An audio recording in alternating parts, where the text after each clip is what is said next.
यति बेर जनताका पराक्रमी सन्तानले सम्मानित हुन पाउनुपर्ने, सम्मानित भएको अनुभूति गर्न पाउनुपर्ने, गर्व गर्नुपर्ने, बालाई सम्मान, श्रीमतीलाई सम्मान। अघिल्लो पल्टको पनि म सम्झिन चाहन्छु।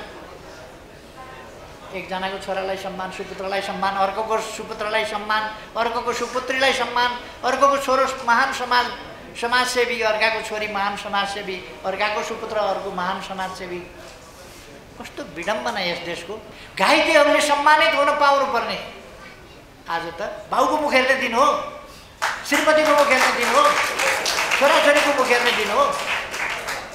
कस्तो लालसा, कस्तो भोग। अलङ्कार पदक विभूषणहरूको नाकमा कालो पटेको ती विभूषणहरू लज्जा मानेका, हेर्नुहोस् त लजाइराखेका छन् आज ती मान पदवीहरू। क्या क्या घाँटीमा पुगिने भयो होला, कस्तो कस्तोको घाँटीमा झुन्डिने भइयो। शरम मानेका छन्। बोल्न सक्ने भए उफ्रिन्थे ती। व्याख्याका नाउँमा संशोधन, संविधानमा नभएका चिज भएका चिजको व्याख्या हुन्छ। संविधानमा स्पष्ट व्याख्या गरेका चिजलाई उल्लङ्घन गरेर अर्कै चिज गर्नुलाई व्याख्या भनिँदैन, संशोधन। लोकतन्त्रलाई नोक्सान पुर्याइ, गरिबी हटाउने पक्षमा छ, गरिब वर्गलाई सम्बोधन गर्ने पक्षमा छ, पछाडि परेको समुदायलाई अगाडि ल्याउने पक्षमा छ र मौलिक हकमा यस्ता कुराहरूलाई मौलिक हकको रूपमा यसले समावेश गरेको छ। तसर्थ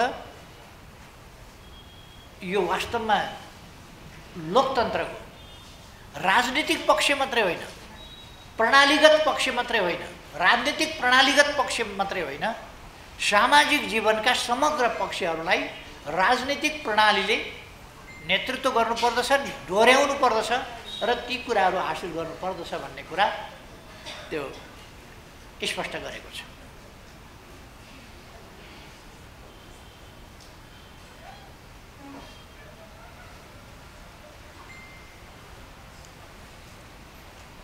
यसले समानताका कुराहरूलाई, समानताका पक्षहरूलाई औपचारिक पक्ष वा सैद्धान्तिक पक्षमा स्वीकारोक्ति जनाएको मात्रै होइन, व्यवहारिक रूपमा यसले समानुपातिक समावेशिता, समावेशी सहभागिता जस्ता कुराहरू, पछाडि परेको समुदाय अगाडि बढाउने, नीति निर्माण र जनप्रतिनिधि संस्थाहरू र राज्य सञ्चालनमा जनताका सामाजिक जीवनका सबै पक्षको प्रतिनिधित्व हुन सकोस्, यसका निम्ति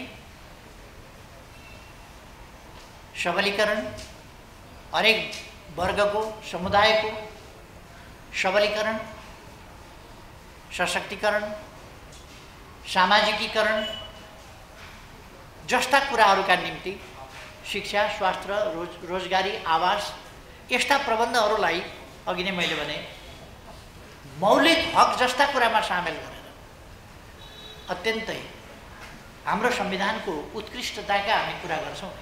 यसै कारण हाम्रो संविधानको उत्कृष्टताका कुरा हामीले गरेका हौँ र हामीले संविधान मार्फत एकात्मक प्रणालीका ठाउँमा तीन तहको प्रणाली, संघीय, प्रादेशिक र स्थानीय तह, तीन तहको विकेन्द्रित, अधिकार प्रत्यायोजित, अधिकारको विभाजन र तीन तहको शासकीय प्रणाली जसले केन्द्रीकृत सामन्ती शासनलाई ठुलो चुनौती दिएको छ। चुनौती मात्रै होइन, त्यसलाई अन्त्य गरेको छ। र यसरी यसले वास्तविक अर्थमा लोकतन्त्रलाई जनतासम्म पुर्याउने, कतिपयले यसलाई मजाक उडाउने गरेका छन्। सिंहदरबारको अधिकार गाउँमा पुर्याउने, सिंहदरबारलाई गाउँ-गाउँमा पुर्याउने भनेका थिए यस्तो उस्तो भनेर। सिंहदरबार गाउँमा पुर्याउने भनेको सिंहदरबार लगेर बोकेर गाउँ-गाउँमा लाने त होइन नि। अधिकार सिंहदरबारमा जुन थिए ती स्थानीय तहसम्म गएका छन्। त्यहाँ न्यायिक अधिकारदेखि, निर्माणका अधिकारदेखि, शिक्षाका अधिकार, स्वास्थ्यका अधिकार, तमाम अधिकारहरू हामीले स्थानीय तहसम्म पुर्याएका छौँ। हाम्रो संविधानले पुर्याएको छ।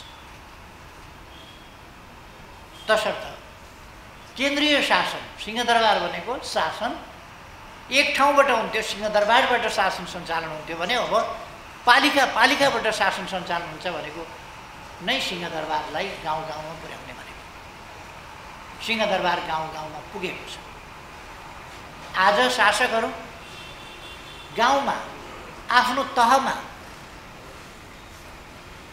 जनता आफैले निर्वाचित गरेका प्रतिनिधिहरू मार्फत काम भइरहेको छ। कतिपय ठाउँमा अभ्यासमा, प्रयोगमा कमीहरू भएका हुन सक्छन्। ती व्यक्तिका कमीहरू, कर्ताका कमीहरू हुन्, तर संविधानका कमीहरू होइन। कहीँ कमी भएको छ भने त्यो व्यक्तिका, त्यहाँ जिम्मेवार व्यक्तिका कमीहरू होलान्, कर्ताका कमीहरू होलान्, संविधानका कमीहरू होइन।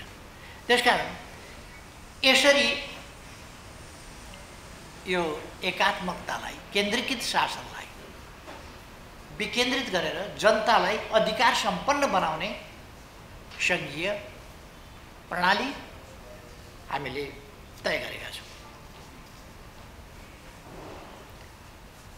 शासकीय प्रणालीमा हामीले जनताको प्रतिस्पर्धात्मक बहुदलीय शासन व्यवस्थाको छनौट गरेका छौँ। संविधानको सर्वोच्चता स्पष्ट रूपमा व्यवस्था गरेका छौँ। कानुनी शासन, मानवाधिकार, स्वतन्त्र न्यायपालिका र मानवाधिकारको चर्चा गर्दा यो फेन्सी मानवाधिकारको कुरा होइन।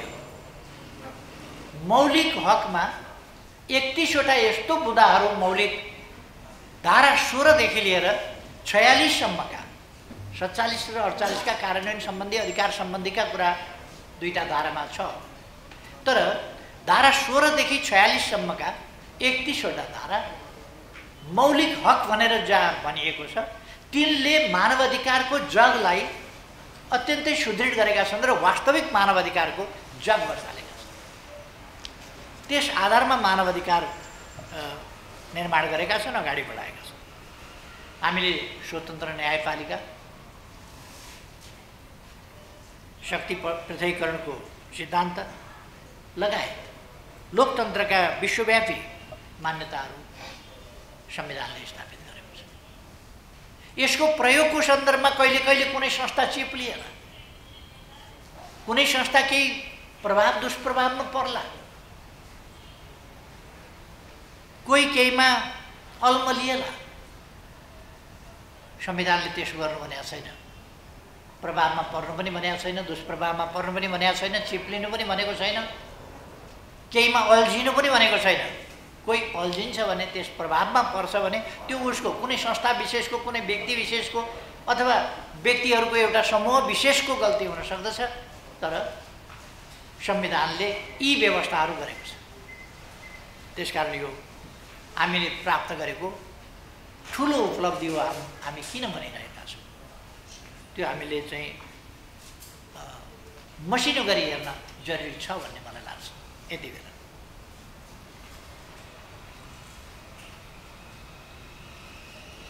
सारमा भन्ने हो भने नेपालको संविधान नेपालको राजनीतिक आन्दोलनको अघि नै मैले भने एउटा महत्त्वपूर्ण कोशे ढुङ्गा हो, जसले एउटा नयाँ युगको सुरुवात गरेको छ, जसले नयाँ युगतर्फको एउटा ढोका खोलेको छ र जसले सम्भावनाको फराकिलो क्षितिज खोलेको छ, जसले हामी भविष्यको सुनौलो बिहान देख्न सक्छौँ। र अघि मैले भने जस्तै यो जनताका प्रतिनिधिहरूबाट बनेको ठुलो उपलब्धि हो। लामो समयदेखि जनताले देखेका सपनाहरू पुरा हुने बाटो अब यसले प्रशस्त गरेको दिन हो। यसरी हामीले आन्दोलनका उपलब्धिहरूको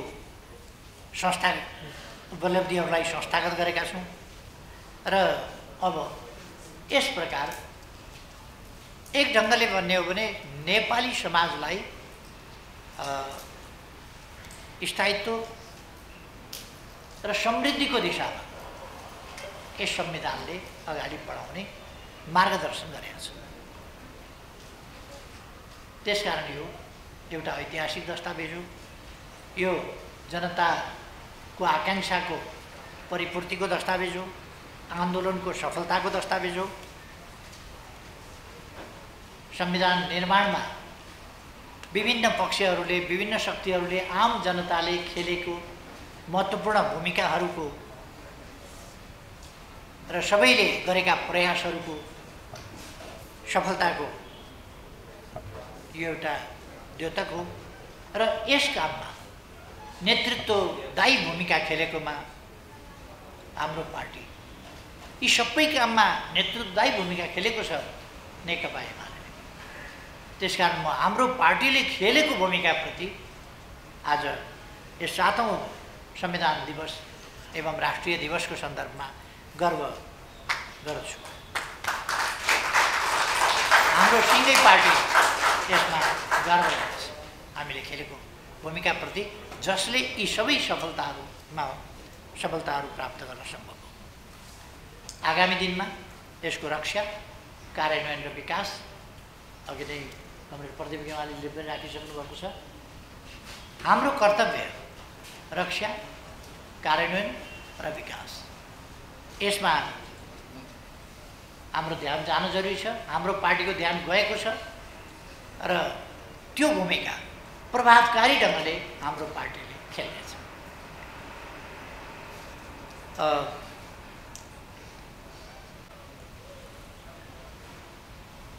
मैले अलिकति स्मरण गर्नुपर्छ जस्तो लाग्छ। संविधानको प्रयोगको सन्दर्भमा संविधान जारी भएपछि तत्कालबाट नयाँ संविधान बनेपछि नै हामीले सरकारको नेतृत्व गर्ने मौका पायौँ र त्यो चुनौती संविधान निर्माण हुँदाको दगदगे, त्यसको उपलब्धिको गौरव, उपलब्धिको खुसियाली र त्यो रोक्न नसकेकोमा भएका पीडाहरू, कुण्ठाहरू, रोक्न नसकेकोमा भएका आक्रोश, यिनीहरूको एउटा द्वन्द्वको स्थिति छँदै थियो। कतै संविधान च्यात्ने, जलाउने जस्ता खालका दुःखद क्रियाकलाप, अशोभनीय क्रियाकलापहरू भइरहेका थिए। कतै जनतामा उत्साह व्यापक थियो यस उपलब्धिप्रति। देशमा दीपावली भएको थियो, खुसियाली छाएको थियो, यस महान उपलब्धिको स्वागत भएको थियो। तर यसप्रति दुखित हुने एउटा सानो तबका पनि थियो। त्यसलाई पुष दिने शक्तिहरू पनि थिए र देशले त्यस बापत कठोर नाकाबन्दीको पनि सामना गर्नु परेको थियो। एकातिर त्यसै साल अर्थात् 72 साल वैशाख 12 गतेदेखि 29 गतेसम्म गएका, 12 गते, 13 गते, 25 गते, 29 गते, विभिन्न दिन 15 गते गएका भूकम्पले छेद विच्छेद बनाएको थियो देशलाई। लाखौं संरचना ध्वस्त भएका थिए, 9 लाखभन्दा बढी संरचना ध्वस्त भएका थिए, 9,000 भन्दा बढीको ज्यान गएको थियो। धेरै हजारौं मान्छे, 22,000 भन्दा बढी घाइते भएका। त्यो पीडाबाट हामी, त्यही पीडाको स्थितिमै हामीले संविधान बनाउनु परेको थियो। संविधान बनाउन नदिनका निम्ति नदिने शक्तिहरू, संविधान भन्ने, संविधान सभा भन्ने, तर संविधान सभा भङ्ग गर्नेदेखि लिएर संविधान बनाउन अगुवाई गर्ने शक्तिहरूमाथि हमला, शारीरिक हमला गर्ने, केले हानेनन्, माइकले हानेनन् कि केले हानेनन्, ती सबै झेलेर हामी आएका थियौँ र देशले संविधान जारी हुने बित्तिकै नाकाबन्दी सुरु गरेको। त्यसको सफलतापूर्वक डटेर राष्ट्रिय गौरव राष्ट्रिय स्वाभिमानलाई झुक्न नदिएर सम्झौता नगरेर संविधानलाई हामीले रक्षा गर्दै त्यसको प्रतिवाद गर्दै स्वाभिमानपूर्वक दृढताका साथ हामी अगाडि बढ्यौँ। त्यस कामको नेतृत्व हाम्रै पार्टीको नेतृत्वमा बनेको सरकारले गरेको थियो। मलाई गर्व लाग्छ। राष्ट्रिय स्वाभिमान झुक्न नदिएर राष्ट्रिय हितहरूलाई कमजोर हुन नदिएर अरूले खुट्टा कमाएका बेला अरू लकपकाएका बेला नेकपा एमाले अत्यन्तै दृढताका साथ अगाडि बढेको थियो। त्यसपछि निर्वाचन गराउन कठिन भएको थियो। बडो मुस्किलले निर्वाचन गराइएको थियो। संविधान निर्माण गर्न एउटा संविधान सभा समाप्त पारेपछि कसैले यो अन्तिम पटकका लागि भनेर म्याद थपिदिने, अन्तिम पटक कथम कदाचित भएन भने संविधान बनाउनु पर्दैन अन्तिम पटक कसरी भन्ने, कथम कदाचित हुन सकेन भने नभइरहेको पृष्ठभूमिमा अन्तिम पटकका लागि दबावको मनसाय हुन सक्दछ। तर यति जोखिममा यति चुनौतीमा एउटा राष्ट्रलाई हाल्न धकेल्न मिल्दैन। कतै त्यस्तो हुने, कतै दोस्रो संविधान सभाको निर्वाचनै नभएर एउटा असहज त्यस्तो स्थितिमा देशलाई धकेल्ने, त्यस प्रकारका स्थितिहरूको सामना यही पार्टीको नेतृत्वमा नेकपा एमालेको नेतृत्वमा त्यसको सामना गरियो र हामीले निर्वाचन गराएर छोड्यौँ। संविधान सभाको दोस्रो निर्वाचन पनि गराएर छोड्यौँ, संविधान जारी गराएर छोड्यौँ। त्यसपछिको नाकाबन्दी लगायतका विरोधहरूको तिनलाई पनि साम्य गराएर छोड्यौँ र निर्वाचन संविधान जारी भइसकेपछि निर्वाचनबाट पहिलो निर्वाचनबाट अहिले हामी पहिलो संसदीय कालमै छौँ, पहिलो अधिवेशन कालमै छौँ। अधिवेशन त पहिलो होइन, यो संसद चाहिँ पहिलो संसदको कालमा छौँ संविधान जारी भएपछि। यसबाट हामी सरकारमा आएपछि यस संविधानको कार्यान्वयनको जिम्मा हाम्रो काममा आयो। हामीले संविधानले सङ्घीय संरचनाको परिकल्पना गर्यो, त्यो आदेश दियो, तर संरचना थिएन। त्यस्तो ठाउँमा संरचनाको तयारी गर्ने, त्यसको कार्यान्वयन गर्ने, तीन तहका सरकारहरू सञ्चालन गर्ने, तिनका बीचमा कसरी सञ्चालन गर्ने, अधिकारको बाँडफाँड संविधानले मोटो गरेको छ। त्यसबाहेक संविधान कार्यान्वयनका निम्ति कानुन निर्माण गर्ने, संविधान यत्तिकै कार्यान्वयन हुन सक्दैन कानुन बिना। त्यसका लागि हामीले कानुन निर्माण गर्ने, संरचनागत कामहरूलाई अगाडि बढाउने, शक्तिको बाँडफाँड, वित्तीय बाँडफाँड समेत अधिकारको बाँडफाँड लगायतका कार्यहरू हाम्रो सरकारले अत्यन्तै सफलताका साथ गर्यो। अघि सुभाषजीले भन्नुभयो संविधानको स्वीकार्यता बडो चर्चाको विषय बनाएको थियो। चर्चाको विषय, सबैलाई अनबोर्ड गर्नु पर्यो, संविधानको ग्राह्यता सर्वस्वीकार्यता बढाउनु पर्यो। देशभित्र मात्रै होइन, बाहिर गएर समेत, बाहिर गएर विदेशमा गएर संविधान संशोधन गर्न सकिन। तपाईहरुले मद्दत गरिदिनु पर्यो, मैले 2/3 ल्याएपछि संविधान संशोधन गर्छु भन्ने जस्ता अभिव्यक्तिहरू आए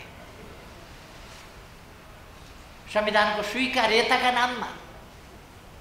तर बिस्तारै संविधानको स्वीकार्यता पनि हामीले बढाउँदै लग्यौं।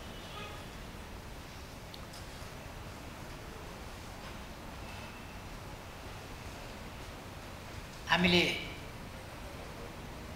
प्रशासनिक क्षेत्रमा एकातिर प्रशासनिक बाँडफाँड, कानुनको व्यवस्था, वित्तीय बाँडफाँड लगायत स्रोतहरूको बाँडफाँड लगायतका कामहरू र संरचनागत पक्षहरू, प्रशासनिक पक्षहरू, कर्मचारी समायोजन लगायतका विषयहरू तिनीहरूको सहज प्रक्रिया हुँदैन थियो। दुनियाँका कुनै पनि देशमा यति सहज ढङ्गले समायोजन जस्ता प्रक्रियाहरू अथवा शक्तिको बाँडफाँड जस्ता प्रक्रियाहरू अथवा नयाँ संविधानले परिकल्पना गरेका नयाँ संरचनागत पक्षहरू तिनीहरूको निर्माण सञ्चालन, त्यसका निम्तिको कानुनको निर्माण र तिनको सहज कार्यान्वयन, नमुना कानुन बनाएर प्रदेश र स्थानीय तहहरूलाई कानुन निर्माणमा सहजीकरण गरिदिने, मार्गनिर्देश गर्ने जस्ता कामहरू ती हामीले नै गर्यौँ र संविधानको कार्यान्वयनमा अत्यन्तै सफलताका साथ हामी अगाडि बढ्यौँ। संविधानमा जुन असहमति थिए ती मूल रूपमा असहमत पक्षहरू जो पृथकतावादको वकालत गरिरहेका थिए, एउटा असहमति त्यहाँ थियो, अर्को हिंसाको अझै वकालत गर्ने थिए, अर्को असहमति त्यहाँ थियो, त्यस्ता पक्षहरूलाई पनि सामेल गर्यो। हरेक पक्ष अहिले आएर मौकाप्रस्त ढङ्गले जनतालाई धोका दिनका लागि अझै पनि संविधान दिवस नमनाऊ भन्ने कुरा अथवा संविधानमा हाम्रो मतभेद छ भन्ने कुरा अथवा संविधान मान्दैनौँ भन्ने कुरा यो जनतालाई धोका दिने कुरा मात्रै हो। त्यसो भन्ने हरेक नेताहरूले संविधानको सम्बन्धमा शपथ ग्रहण गरेका छन्। हरेकले नेपाली जनतामा सार्वभौम सत्ता रहेको नेपालको संविधान बिना शर्त स्वीकार गर्दै म यो शपथ ग्रहण गर्छु। कसैले ईश्वर साँची राखेर भनेका होलान्, कसैले देश र जनता साँची राखेर भनेका होलान्। हरेकले संविधानको शपथ खाएका छन्। अनि यस्तो दोहोरो नीति हुनु हुँदैन। एकातिर लाभका लागि संविधानको शपथ खाने, संविधानप्रतिको निष्ठा र वफादारीताको शपथ खाने, अरू भाषामा बोल्दा बुझ्दैनन् कि भनेर कहिले कहिले आफ्नै भाषामा शपथ खाने ताकि आफ्नो आसपासका जनताले पनि बुझुन् भनेरै होला। आफ्नै भाषामा शपथ खानेसम्म पनि बेसरी चलो एकपल्ट जिद्दी। त्यसरी शपथ खाने एकातिर, अर्कातिर फेरि सधैँ मतभेद कायम छ भन्ने नकली कुरा। अर्को संविधानको दोस्रो संशोधन जब हामीले लिम्पियाधुरा, लिपुलेख र कालापानी क्षेत्र हाम्रो भूभाग हो, हामीले हाम्रो नक्सामा कायम गरेर राजनीतिक र प्रशासनिक नक्सा जारी गर्यौँ। त्यसलाई संविधानको अनुसूचीमा भएको लोगोमा हामीले सामेल गर्नु पर्थ्यो र त्यसका निम्ति संविधान संशोधन गर्नु पर्थ्यो। त्यो पनि हामीले सर्वसम्मतिले गरेका छौँ। अर्थात् यसमा संवैधानिक प्रश्नमा सर्वसम्मति देशमा बनेको छ। अब कसैले हिंसाको वकालत गरिरहेको छैन, कसैले पृथकतावादको वकालत गरिरहेको छैन अथवा ठुला आधारभूत भिन्नता र मतभेदका विषयहरू बाँकी छैनन्। संविधानले गरेका आधारभूत प्रस्तावनाहरू, मूल्य मान्यताहरू सही छन् भन्ने कुरा सर्वस्वीकार्य बनेको छ। मैले भन्न अप्ठ्यारो मान्नु पर्दैन। विभिन्न ट्रेन्डहरू, विभिन्न प्रवृत्तिहरू, विभिन्न मतभेदहरू र भिन्नताहरूलाई सहमत गराएर संविधानले तोकेको निर्दिष्ट गरेको मार्ग र संविधानले भनेका विषयहरू तिनीहरूमा सहमति जुटाउने काम र सर्वस्वीकार्य संविधानको रूपमा वर्तमान संविधान, नेपालको संविधानलाई अगाडि बढाउने काममा नेकपा एमाले अगुवाई गरेको छ, नेतृत्व गरेको छ। यसको सरकारले अगुवाई गरेको छ, नेतृत्व गरेको छ। यसमा हाम्रो पार्टी गर्व गर्दछ।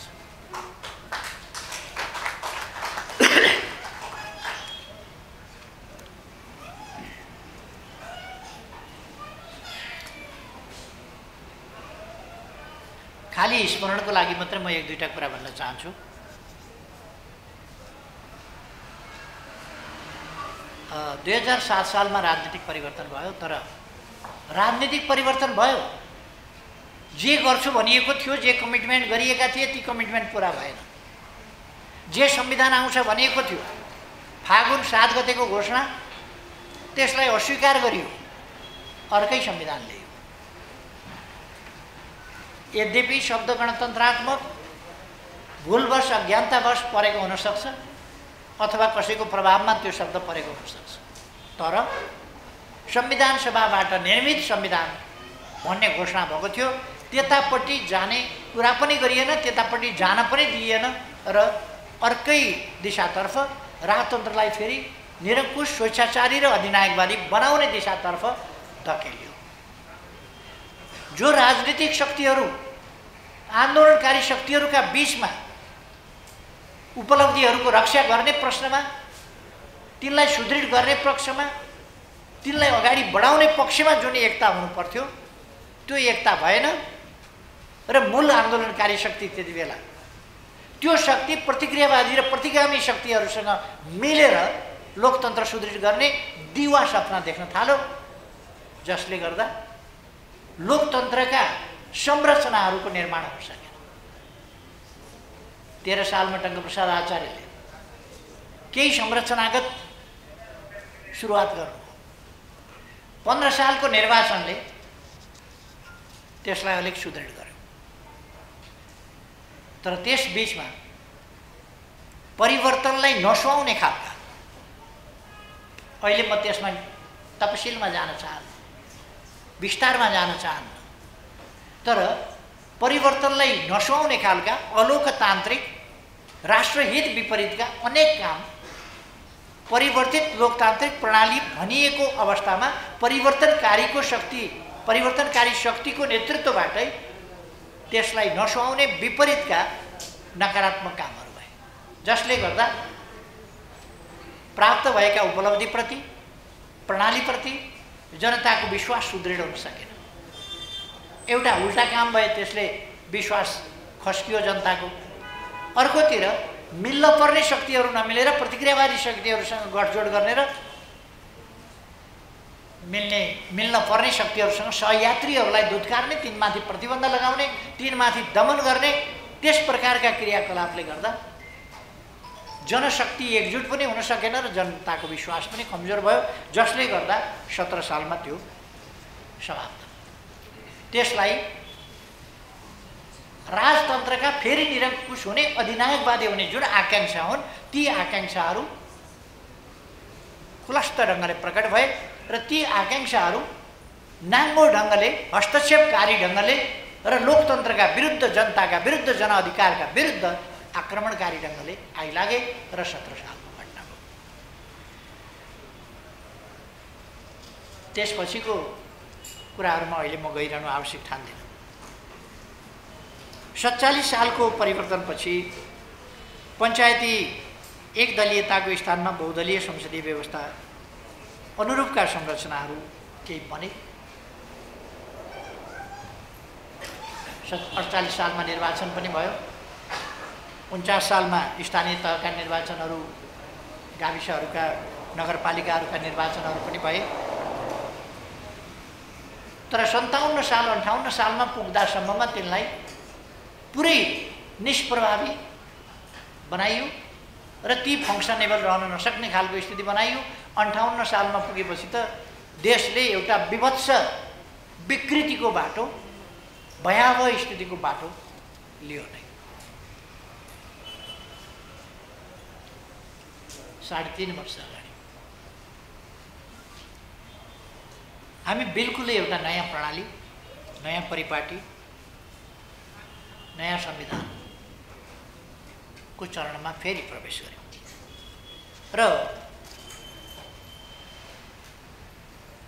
त्यसपछि हामीले लोकतन्त्र उल्टिन नसकोस्, प्रतिगमनतिर देश जान नसकोस्, प्रतिगामी शक्तिहरूले फेरि टाउको उठाउने र पुनर्गमनको अपेक्षा गर्ने पनि स्थिति नहोस् भन्नका लागि हामीले सङ्घीय संरचनाका विगत 3 वर्षमा, 3.5 वर्षमा सङ्घीय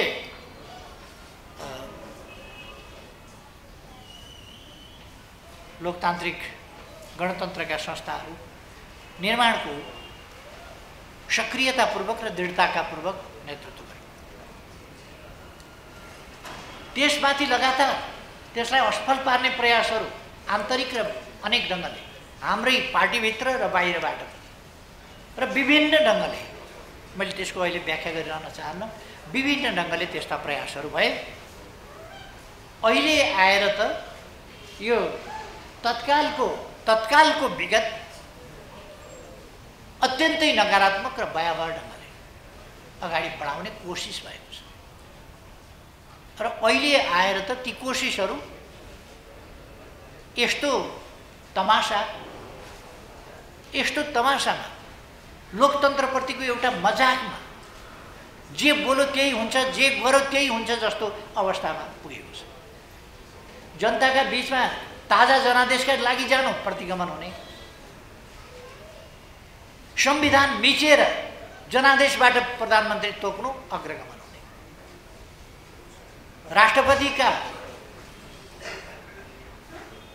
राष्ट्रपतिको संस्था भनेको सर्वोच्च संस्था हो देशको, त्यस संस्थाप्रति हुर्मत लिने, त्यस संस्थाका अधिकार असंवैधानिक ढङ्गले कटौती गर्ने जस्ता खालका काम कुराहरू भए। र पार्टी फोड्नका लागि अनेक तमासा, म त्यसको अहिले धेरै भनिरहन चाहन्छु, अलोकतान्त्रिक, असंवैधानिक, गैर कानुनी र अनैतिक खालका क्रियाकलाप पार्टी फोड्नका लागि यो संविधान कार्यान्वयनको सन्दर्भमा, संविधानको रक्षाको सन्दर्भमा, कार्यान्वयनको सन्दर्भमा र यसलाई विकसित गर्दै अगाडि बढाउने सन्दर्भमा गम्भीर बाधाको रूपमा यी चिजहरू पैदा भएका छन्, जसप्रति हामी सजग सतर्क हुनुपर्दछ।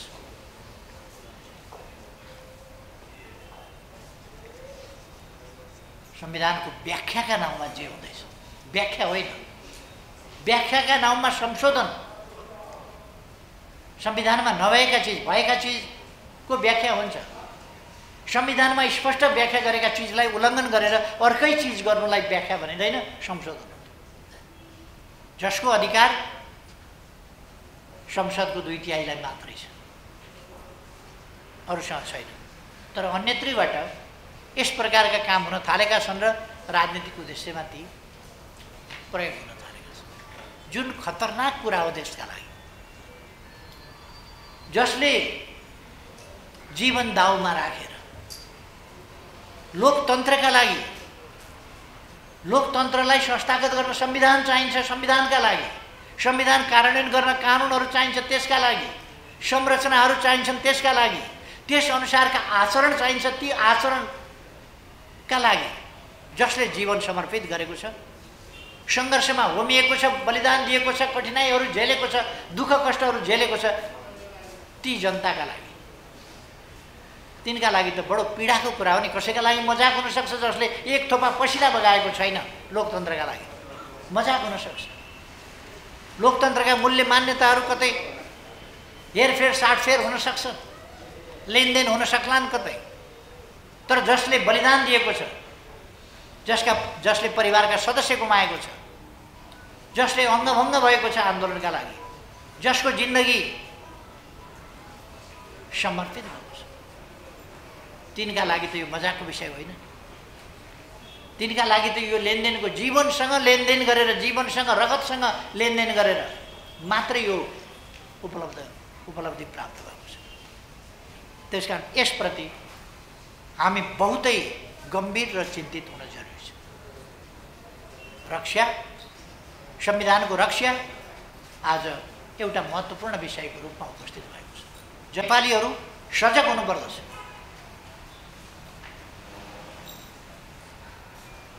हामी संविधानले निर्दिष्ट गरेका संस्थाहरू, लोकतान्त्रिक मूल्य मान्यताका संस्थाहरू, विश्वव्यापी मूल्य मान्यताका संस्थाहरूलाई तदनुसार सम्मान गर्छौँ, सम्मान गर्न चाहन्छौँ र हेर्न चाहन्छौँ कि त्यस्ता संस्थाहरू सबै सम्मानित हों। हामी चाहन्छौँ निर्वाचन आयोगले आफ्नो निर्वाचन आयोगको संवैधानिक कानुनी कर्तव्यको निष्पक्ष ढङ्गले पालना गरोस्, दबावमा, पर्खापमा कुनै हिसाबले होइन। हामी त्यो चाहन्छौँ। हामी चाहन्छौँ सभामुखको गरिमामय निष्पक्ष रहनुपर्ने आसनबाट जालझेल षड्यन्त्र नहोस्, पार्टी पक्षधरता नहोस्, कुनै पार्टीका विपक्षमा सभामुखबाट त्यस सम्मानित कुर्सीबाट त्यस चेयरबाट अशोभनीय खालका विभेदकारी व्यवहार नहोस्, हामी त्यो चाहन्छौँ। त्यस्तो हुँदै गयो भने सम्मानित संस्था भनेर मात्रै पुग्छ कि ती संस्थाहरूले आफ्नो मर्यादा कायम गर्न सक्नुपर्छ, त्यस अनुसारको आचरण गर्न सक्नुपर्छ, त्यस अनुसारको निष्पक्षता र कानुनसम्म चल्ने धर्म निर्वाह गर्न सक्नुपर्छ? अवश्य नै हामी संस्थाहरू मर्यादित हुन् भन्ने चाहन्छौँ, तर मर्यादित उहाँहरू आफूले पनि त्यस पदको अनुसारको आचरण र मर्यादा गरिदिनुस् भन्ने हाम्रो भनाइ। संविधान नत्र भने संविधान एउटा कागजको कोष्ठमा परिणत हुन्छ, त्यसको अपव्याख्या गर्ने, कानुनको अपव्याख्या गर्ने र भेदभावपूर्ण ढङ्ग र स्वेच्छाचारी ढङ्गले चल्ने परिपाटी हुन्छ, जसले एकछिन त कसलाई नाफा नोक्सानको कुरा होला, तर अन्ततोगतवा लोकतन्त्रलाई त्यसले नोक्सान पुर्याउँछ। लोकतन्त्रलाई नोक्सान पुर्याएपछि देशलाई क्षति पुर्याउँछ। जनताका अधिकार, जनताको सार्वभौम सत्ता, जनताबाट अधिकारको राज्य शक्तिका स्रोत जनता हुन् र उनीहरूबाट अधिकार निश्चित हुन्छ भन्ने कुरा त्यो कागजमा सीमित हुन्छ। त्यसले लोकतन्त्रको मूल्य मान्यता मर्म क्यारी गर्न सक्दैन, बोक्न सक्दैन।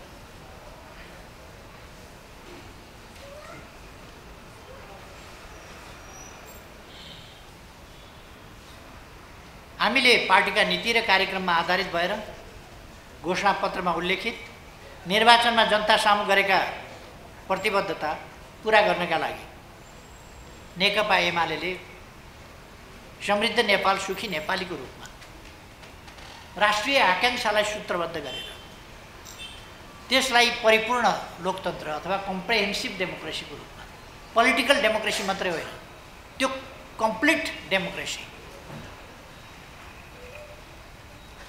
त्यस रूपमा व्याख्या गरेका छौँ, तदनुसार आचरण गरेका छौँ, तदनुसार देशलाई अगाडि बढाउने, बहुपक्षीय बहुआयामिक ढङ्गले सम्पूर्ण क्षेत्रमा अगाडि बढाउने प्रतिबद्धता र सङ्कल्प गरेका छौँ। यस बाटोबाट मात्रै हामी संविधानको रक्षा, कार्यान्वयन र विकास गर्न सक्दछौँ। हामीले भनेको परिपूर्ण लोकतन्त्र जसको कार्यान्वयनबाट हामी अगाडि जान सक्छौँ र समृद्ध नेपाल सुखी नेपाली बनाउन सक्छौँ। त्यसका समान अधिकारका पक्ष, अवसरमा समान पहुँचका पक्ष जनताका, सामाजिक न्याय र समानताका पक्ष,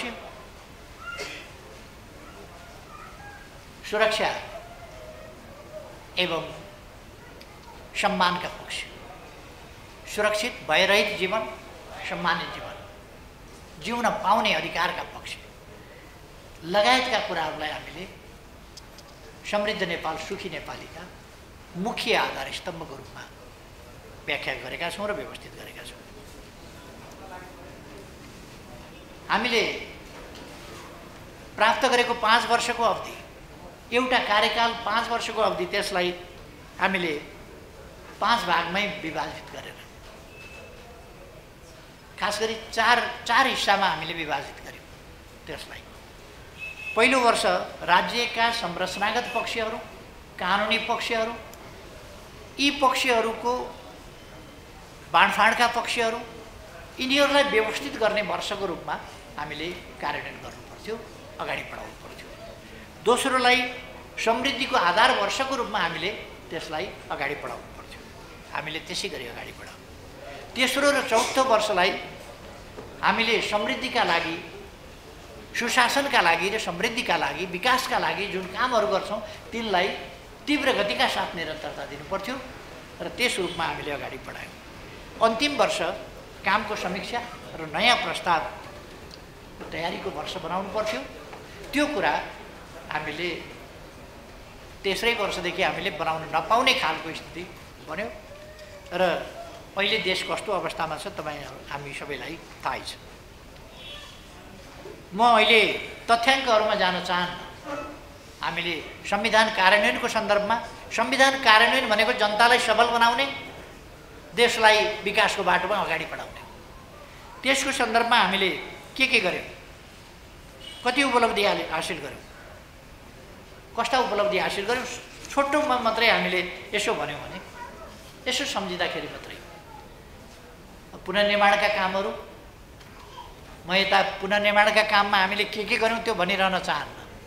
अहिले फेरि दोहोऱ्याइरहनु आवश्यक छ जस्तो लाग्दैन। जता फर्किएर हेरौँ त्यतापट्टि पुनर्निर्माणका कामहरू देखिन्छ। मैले धेरै भन्नु पर्दैन।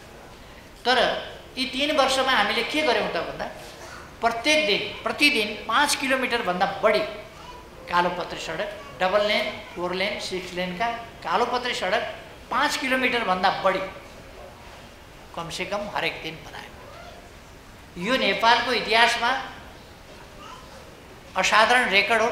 सायद अलिक वर्ष, अब 12-14 महिनापछि फेरि बन्ने सरकारको त अहिले नभनौँ, तर यस्तै सरकार हो भने यस्ता सरकारले कुनै रेकर्ड ब्रेक गर्ने सम्भावना छैन। यस्तो सरकारले चाहिँ प्रतिदिन कम्तीमा 12वटा जनता आवासहरू निर्माण भए, जनतालाई हस्तान्तरण गरिए। प्रतिदिन सरदर एउटाभन्दा बढी नै झोलुङ्गे पुल बनेको छ। हरेक दोस्रो दिन कम्तीमा एउटा सडक पुल निर्माण भएको छ। हरेक दोस्रो दिन, हरेक तेस्रो दिन सरदर एउटा ग्रामीण पुल तयार भएको छ। यस्ता मैले खालि साङ्केतिक रूपमा मात्रै भनेको। संविधान कार्यान्वयन भनेको पुस्तक बोकेर हिँडेर मात्रै हुँदैन। त्यसलाई जनताको जीवनसँग, विकास निर्माणसँग, विद्युतसँग, खानेपानीसँग, बाटासँग, पुलसँग, हवाई मैदानसँग, विद्यालयसँग, शिक्षासँग, स्वास्थ्यसँग, अस्पतालसँग त्यहाँनेरि प्रतिबिम्बित हुनुपर्छ र त्यो हामीले गरेका छौँ। समग्रमा भन्दा प्रति व्यक्ति आय अमेरिकी डलरमा 1196 पुगेको छ। निरपेक्ष गरिबीको रेखामुनिका जनसङ्ख्या 21.6% थियो हामी सरकारमा आउँदा, त्यसलाई 18.7 झारिएको छ। बहुआयामिक गरिबीका सूचकाङ्कलाई 30.1 बाट 17.4 झारिएको छ। मानव विकास सूचकाङ्क 0.579 बाट 0.602 पुगेको छ। औसत आयु 66.6 वर्षबाट 69.7 पुगेको छ। श्रमजीवीहरूको न्यूनतम पारिश्रमिक 9,700 बाट 15,000 पुर्याइएको छ। सबै नागरिकलाई कुनै न कुनै प्रकारको सामाजिक सुरक्षाको व्यवस्था गरिएको छ। ज्येष्ठ नागरिक भत्ता सहित 8 प्रकारका सामाजिक सुरक्षा लक्षित समुदायमा उपलब्ध सामाजिक सुरक्षा भत्ता गराइएको छ। यसरी विकास निर्माणका कामहरू गरिरहेका छौँ। हामीले के गर्यौँ त यो 3 वर्षमा संविधान कार्यान्वयनको सन्दर्भमा? हाम्रो सरकारले बहुलवाद, प्रतिस्पर्धा र खुला अर्थ राजनीतिको संरचनाभित्रै समाजवाद उन्मुख प्रणाली, अर्थ प्रणाली अघि बढाउनु पर्ने थियो र जुन त्यस्तो सहज विषय थिएन। त्यसमा पनि सरकारका सामु थुप्रै प्रणालीगत र अन्य व्यवहारिक कठिनाइहरू र चुनौतीहरू थिए। संविधान सम्पत्तिमाथि, निजी सम्पत्तिको अधिकार संविधानले नै प्रत्याभूत गरेको छ र प्राकृतिक स्रोतमाथि समेत व्यक्तिको असीमित अधिकार संविधानमै व्यवस्था छ, जुन पनि एउटा अलिकति व्यवधानको कुरा हो। सरकारले लिएको विरासत, पुँजीवादको संस्थागत संरचना तयार भइरहेको त्यस्तो प्रकृतिकोमा समाजवाद उन्मुखमा त्यसलाई ढाल्नु सजिलो थिएन। त्यो पनि हामीले गर्दै गयौँ। खुला व्यापार, निजी लगानीको बाहुल्य, अन्तर्सम्बन्धित आर्थिक सम्बन्ध तथा खुला व्यापार, लगानी र आर्थिक सम्बन्धबारे सन्धि सम्झौता तथा कानुनहरूको पालना गर्नुपर्ने बाध्यात्मक अवस्था थियो, जसलाई अनुचित सन्धि सम्झौताहरूलाई पुनरावलोकन गर्ने, इपिजी बनाउनेदेखि लिएर अनेक प्रयासहरू हामीले अगाडि बढाएका थियौँ, जसलाई हामी राष्ट्रिय हित अनुकूल बनाउने प्रयासमा लागेका थियौँ।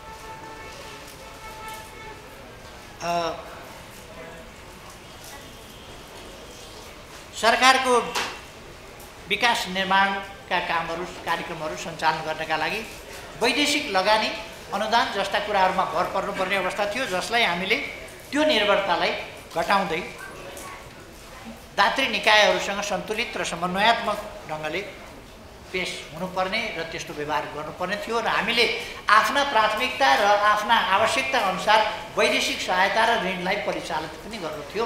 त्यसतर्फ हामीले ठुलो उपलब्धि पनि हासिल गरेका छौँ। हामी सबैलाई थाहा छ भारतसँग खुला सिमाना छ, खुला व्यापार छ। यस्तो खालको स्थितिमा स्वतन्त्र व्यापार प्रणाली कायम छ। यस्तो स्थितिलाई पनि हामीले सामना गर्नु पर्थ्यो र प्रतिस्पर्धै हुन नसक्ने खालको स्थितिमा हामीले प्रतिस्पर्धाका निम्ति तयार हुनुपर्ने, त्यो खालको स्थितिलाई पनि हामीले त्यसलाई सामना गर्दै सच्याउँदै जानुपर्ने आवश्यकता थियो।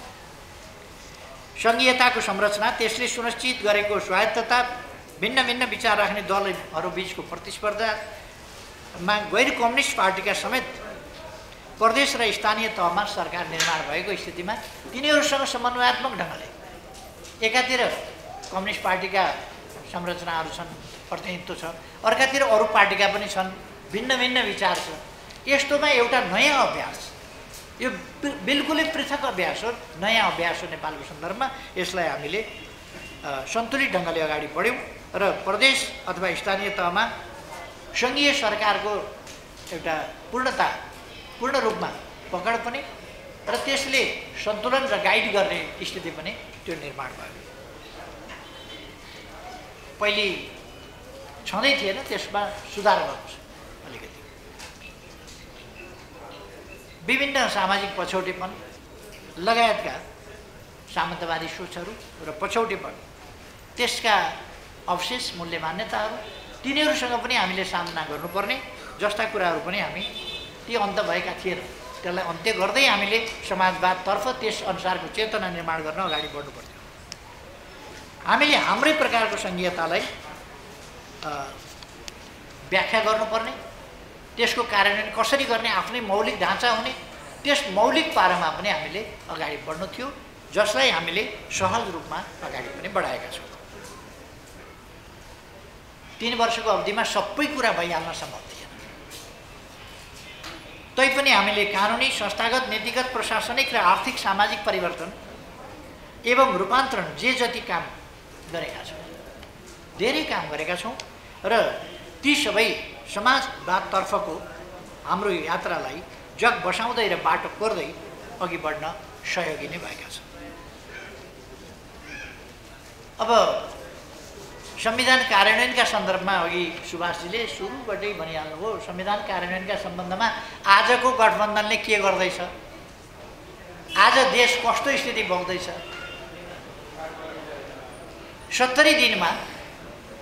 70 दिनमा सरकारले पूर्णता पाउन सकेका छैन। कति हाई सन्चो हेर्नुहोस् त, कति हाई सन्चो।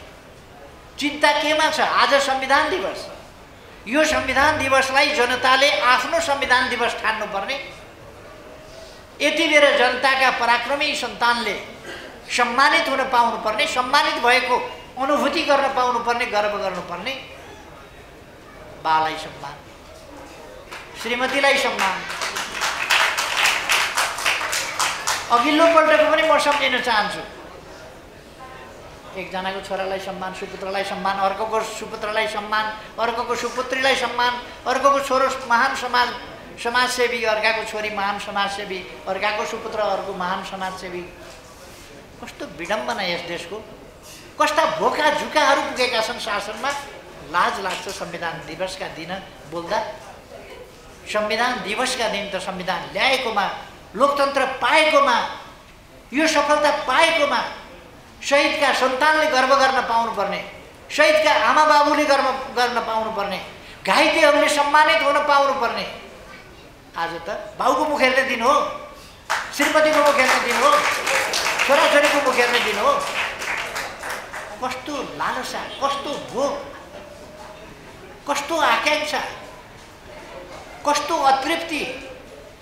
बाहिर निक्लिएर भाषण गर्ने हो भने केही चाहिएको छैन हामीलाई। म अरू जस्तो पर्लोलो होइन, म नातावादी कृपावादी छैन, म जनताका लागि बाहिर गफ गर्न जति पनि सक्ने, तर व्यवहारमा मौका पाउँदा हेर्नुहोस् त अलङ्कार पदक विभूषणहरूको नाकमा कालो पोतेको ती विभूषणहरू लज्जा मानेका हेर्नुहोस् त, लजाइराखेका छन् आज ती मान पदवीहरू। क्या क्या घाँटीमा पुगिने भयो होला, कस्तो कस्तोको घाँटीमा झुन्डिने भइयो।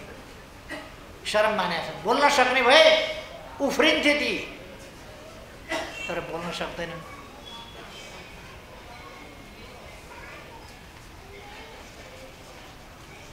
लज्जाजनक छ यस्तै। अघिल्लो सरकार जो लोकप्रिय सरकार थियो, जो विकास प्रेमी सरकार थियो, सुशासनका लागि लड्थ्यो, त्यस सरकारको विपक्षमा खोइरो खनेर निराधार एउटा पनि सकारात्मक समाचार नदिने, सबै बेठिक समाचार दिएर देशलाई भड्खालामा हाल्न खोज्ने सञ्चार माध्यम र तिनका ओनरहरू ठुल्ठुला पदकहरूले विभूषित हुने। कमसेकम खोज पत्रकारिता गर्ने, लोकतन्त्रको पक्षमा, पत्रकारिताको पक्षमा पत्रकारिताको धर्म निर्वाह गर्ने एउटा पत्रकारलाई सम्मान गरिदिए भए हुन्थ्यो होला।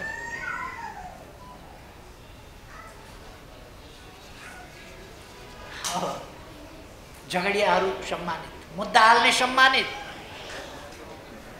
तथानाम बहस गर्नेहरू सम्मानित, जे पायो त्यही बोल्नेहरू सम्मानित। 2-4 जना छुटेको जस्तो लाग्यो मलाई नाम भन्दै। तिनलाई किन छोड्या होला?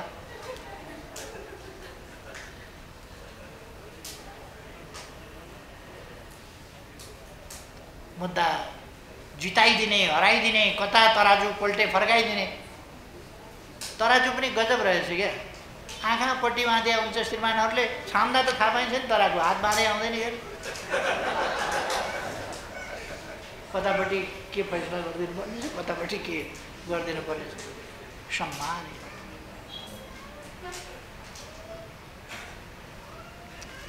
धेरै म भनिरहन चाहन्छु। सबैका लागि हो लज्जाजनक विषय। इतिहासले निर्मम मूल्याङ्कन गर्नेछ, त्यति चाहिँ भन्छु। निर्मम मूल्याङ्कन गर्नेछ इतिहास।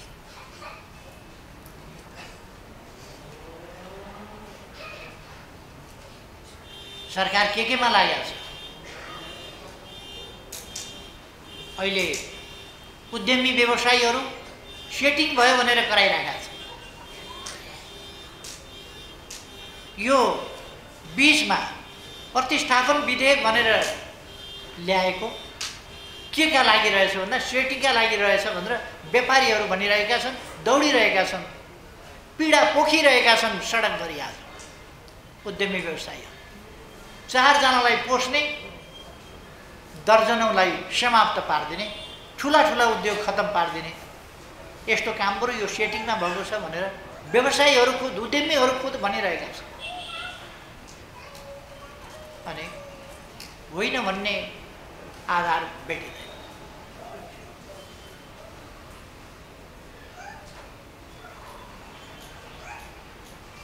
कस्तो सरकार होला?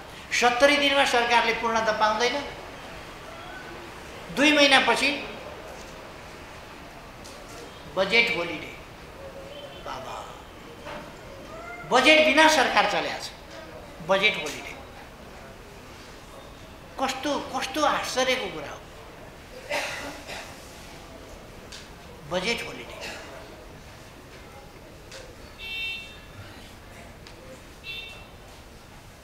यसले पहिले गरिब सुकुम्बासीहरूको आयोग भङ्ग गर्यो।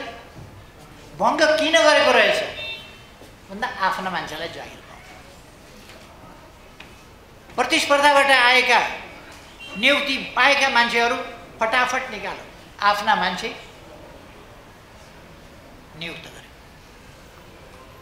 खुरुख अहिले आयोग चाहिने रहेछ त आयोग चाहिने आयोग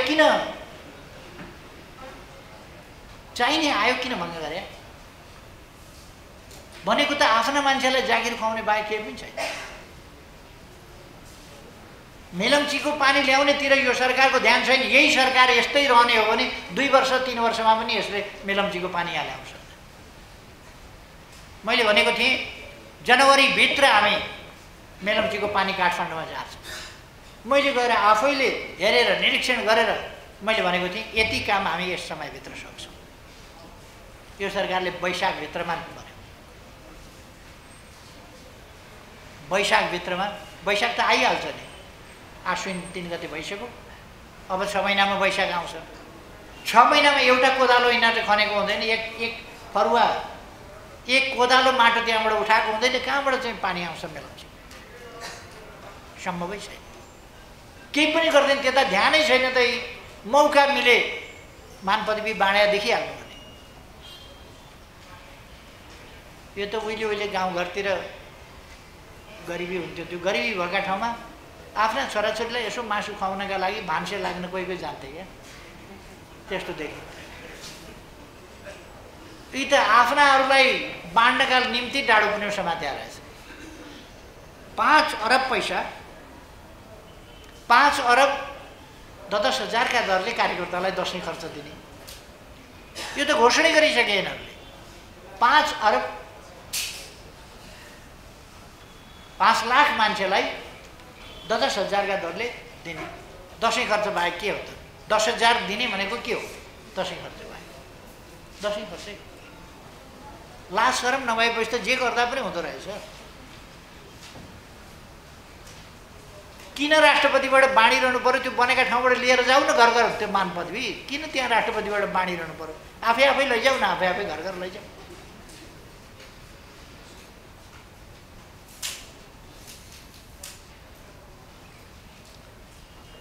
हामीले घोषणा गरिसकेका, शिलान्यास गरिसकेका 1400 जति सडकहरू नबनाउने भनेर क्यान्सल गरिसके। यातायात सञ्जाल आजको विकासको सबभन्दा महत्त्वपूर्ण कुरा हो। त्यसपछि सञ्चारको कुरा आउँछ, त्यसपछि विद्युतको कुरा आउँछ, अरू कुराहरू आउँछन्। ती सबै कुरा कटौती गर्दैछन्। 1400 सडक कटौती भए। अनि विकासतर्फ यो सरकार जान खोजिएको छ। सामाजिक सुरक्षालाई ऐच्छिक तुल्याउने भन्दै त्यता सामाजिक सुरक्षा कटौती गर्ने। छुट दिनुपर्ने आज को रहेछन् त? सरकारले कर छुट दिनुपर्ने को रहेछन् भन्दा क्यासिनोवालालाई कर छुट। कति गरिबलाई कर छुट दिने खोजे हेर्नुहोस् त। क्यासिनोलाई कर छुट। गरिबलाई कर कसेर लाउने, क्यासिनोलाई कर छुट दिने। अनि ल्याउने चाहिँ के भन्दा समाजवाद। क्यासिनोलाई कर चोखै छुट दिया हो त? क्यासिनोलाई कर छुट दिने प्रेरणा कहाँबाट आयो? के हो त्यो प्रेरणाको स्रोत?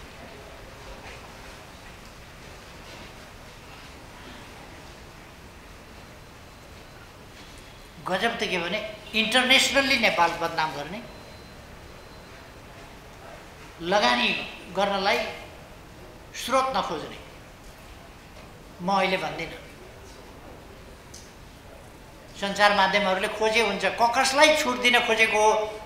स्रोत देखाउन नपर्ने लगानी गर्दाखेरि। लगानी गरेर स्रोत देखाउन नपर्ने कसलाई भने? तपाईँहरूलाई पनि थाहा होला, सञ्चार माध्यमलाई पक्कै थाहा होला कसलाई भने हो। म नाम नलिउँ। यो गरिब किसानलाई भने हो, मजदुरलाई भने हो, कसलाई भने यो स्रोत छोड दिने भने? आज कालो धनलाई सेतो बनाउन खोजिँदैछ भन्ने कुरा इन्टरनेसनल्ली नेपाल बदनाम भइरहेछ। अनि स्रोत नखोजी। यही हो संविधानको कार्यान्वयन। यसै गरी पुगिन्छ समाजवाद। यसै गरी अगाडि बढिन्छ समाजवादतर्फ। यही हो समाजवाद जाने बाटो। यही पदक वितरणको बाटो हो समाजवाद जाने। यही खर्च वितरणको बाटो हो समाजवाद जाने। क्यासिनोलाई कर छुट दिने यही बाटो हो। अनि उद्योगलाई मासेर केहीलाई सेटिङमा अगाडि बढाउन खोजिया छ, फाइदा दिइया छ भन्ने आरोप छ। त्यसमा के भन्छ सरकार? राष्ट्रियताको मामलामा के भन्छ सरकार? अन्तर्राष्ट्रिय सम्बन्ध, छिमेक सम्बन्धको बारेमा के भन्छ सरकार? सबतिर धुन्धुकारी ढङ्गले काम गरिरहेको छ। के भन्नु? संविधान दिवसका दिन मलाई कुनै प्रकारको आलोचना हुने खालको टिप्पणी गर्न मन थिएन। संविधान दिवसकै दिन यो तमासा गरेको छ। संविधान दिवसकै दिन यस्तो पदक वितरण, कमसेकम सडकमा लगेर छरिदिया भएदेखि त भ्याउनेले टिपेर लैजाऊ भनेको भए त ठिकै हुन्थ्यो होला नि। आफ्नालाई सानी सानी दिने भन्दा त कमसेकम जसले पाओस् भन्ने त हुन्थ्यो होला नि। त्यो पनि नभएर यो त बेशरम। यस्तो पनि हुन्छ देशमा? सरकार भन्ने चिज यस्तो पनि हुन्छ?